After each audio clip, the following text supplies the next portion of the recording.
Bom dia, boa tarde ou boa noite para vocês aí que estão vendo esse vídeo aí no qualquer horário. Estou aqui novamente na natureza, né? Para filmar cantos de pássaros, né? Pássaros maravilhosos. Espero que vocês continuem querendo adivinhando aí quais são os pássaros que estão cantando. Eu vou facilitar para vocês colocar o nome aí na capa, mas espero que vocês adivinhem primeiro, né? Escutem, ouçam o canto e coloquem nos comentários aí qual é o nome do passarinho, viu? Estou aqui gravando na natureza e vou gravar daqui a pouco um pássaro muito maravilhoso. O canto é lindo, eu adoro o canto desse pássaro. Espero que vocês gostem também, viu, galera? Dê um gostei aí, tamo junto. Estou começando a filmar aqui agora. Espero que vocês gostem.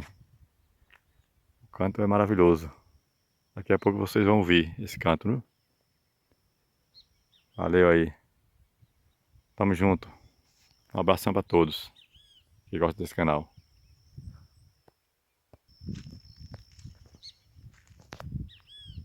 Vamos começar a filmagem. Daqui a pouco vocês vão ouvir os cantos do passarinho, viu? Eu tenho certeza que quem ouvir esse canto desse passarinho vai amar.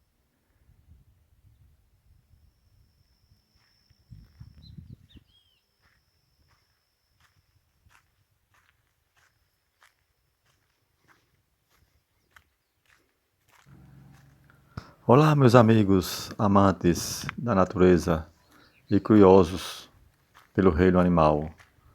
Hoje vamos mergulhar em um mundo encantador, explorar o canto cativante da codorna amarela. Preparem, meus amigos, para serem transportados para as vastas paisagens campestres, onde esse pequeno pássaro revela seu talento único. Sejam bem-vindos ao nosso vídeo dedicado ao canto melodioso da nossa codorna amarela.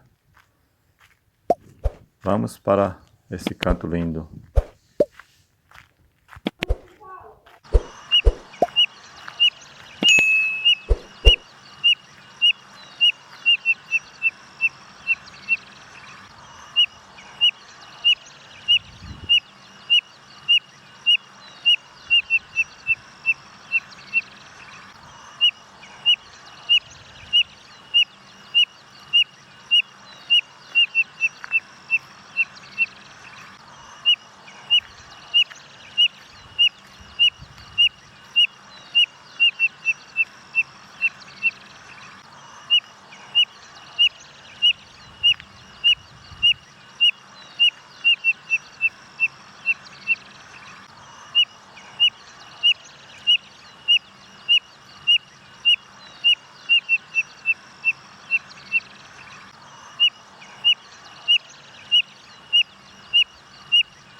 E aí, amigos, quem assistiu meu vídeo até o final aqui, fico muito agradecido, né? Espero que você tenha colocado no comentário aí o nome do passarinho que estava cantando. Fico feliz e muito grato. Estamos aqui no meio da natureza, né? Natureza de Deus, criação divina, né? Essas árvores bonitas.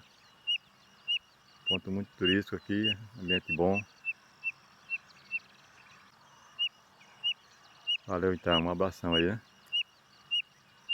Coloque nos comentários o que vocês acharam. Valeu, fique com Deus. Até a próxima, né? Se Deus quiser, né? Que Deus abençoe cada um de nós, hoje e sempre, né? A natureza é divina, a criação divina, né? Devemos sempre admirar a natureza que ela é bela. Graças a Deus, porque temos ainda essa beleza na natureza, né? Deus sempre mandando uma chuvinha para animar o povo, né? Até os pássaros ficam felizes, né? É isso aí. Tchau.